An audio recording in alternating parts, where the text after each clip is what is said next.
اللہ کے محبوب علیہ السلام سے پوچھا گیا کہ سب سے اچھا ایمان کس کا ہے؟ فرمایا سب سے اچھا اور کامل ایمان اس کا ہے جس کے اخلاق اچھے ہیں، جو بات اچھی کرتا ہے، جو لوگوں کے برائیوں کی ٹو میں نہیں رہتا، جو لوگوں کو اذیت نہیں پہنچاتا، جس کی طبع میں حیا ہے، جس کی طبیعت میں وفا ہے، جس کے انداز کے اندر محبت ہے، مروت ہے، بھائی چارہ ہے، حسن سلوک ہے، رواداری ہے، ان چیزوں سے مل کے اخلاق بنتا ہے، اچھی عادتوں سے اخلاق بنتا ہے، رویوں سے اخلاق بنتا ہے، لوگوں کے بارے میں اچھا سوچنے سے اخلاق بنتا ہے۔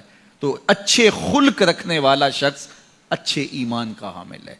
بہتر ایمان اس کا ہے جس کے خلق اچھے ہیں، جس کا کردار اچھا ہے، اور جس کا کردار اچھا نہیں ہے تو سنیے اللہ کے محبوب نے ارشاد فرمایا، فحش مزاجی اور فحش گوئی، بیہودہ بولنا اور بیہودہ طرز زندگی اختیار کرنا، فرمایا یہ دونوں چیزیں اسلام سے نہیں ہیں، ان کا اسلام سے کوئی تعلق نہیں ہے۔ اسلام تو لطیف دین ہے، اسلام تو خوبصورت دین ہے، اسلام تو دین محبت ہے۔ فرمایا تم میں سے سب سے اچھا اسلام اس کا ہے جس کے خلق اچھے ہیں۔ اور اللہ کے محبوب نے فرمایا بوئستو لأتمم مکارم الاخلاق، میں اس لیے بھیجا گیا ہوں کہ میں اخلاقیات کی قدروں کو بلند کر دوں، اخلاقیات کی قدروں کو اونچا کرنے کے لیے، ان کی تکمیل کے لیے میں بھیجا گیا ہوں۔ اور اللہ کے محبوب کے اخلاق ایسے ہیں کہ خود میرا رب کہتا ہے انک لعلی خلق عظیم، محبوب تیرے خلق عظیم ہیں۔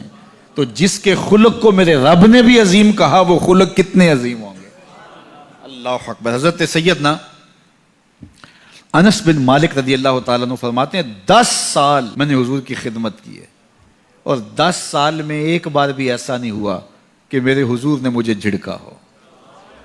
کیا محبت تھی، کیا پیار تھا، کیا خلق تھا۔ خلق اودے نے مولئی دنیا، خلق اودے نے مولئی دنیا، کوئی ورلائی جان بچاوے، آزم ایڈا سونا ماہی سنو کدرے نظر نہ۔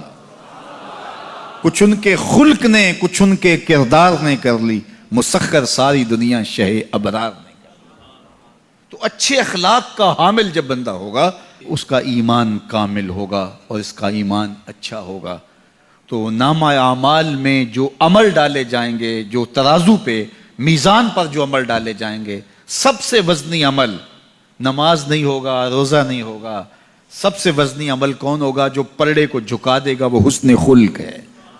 تو لوگوں سے اخلاق اچھے رکھیں، لوگوں سے رویے خوبصورت رکھیں، بات کرنے میں سلیقہ سیکھیں، گفتگو کا طریقہ سیکھیں، لوگوں کے معاملات کے اندر، نجی زندگی کے اندر جھانکنے کی کوشش نہ کیجیے، اور لوگوں کے بارے میں حسن ظن رکھیے، ان کی بہتری کا سوچیے، اور ان کے لیے خیر کے ماحول کو فراہم کیجیے، ان کے لیے آسانیاں پیدا کیجیے، اور ان کو جو ہے وہ آپ اچھائی کی طرف بلائیے۔ میرے بزرگ فرمایا کرتے تھے جس سے دوستی ہو تو اس کا بھلا سوچنا چاہیے، اور کسی کا بھلا سوچنا یہ ہے کہ اس کی دنیا بھی اچھی ہو اور بالخصوص اس کی آخرت اچھی ہو جائے، تو اس کو دین کی طرف لایا جائے، اس کو اچھائی کی طرف لایا جائے تاکہ اس کی آخرت برباد نہ ہو۔ یہ کسی کا بھلا سوچنا ہے۔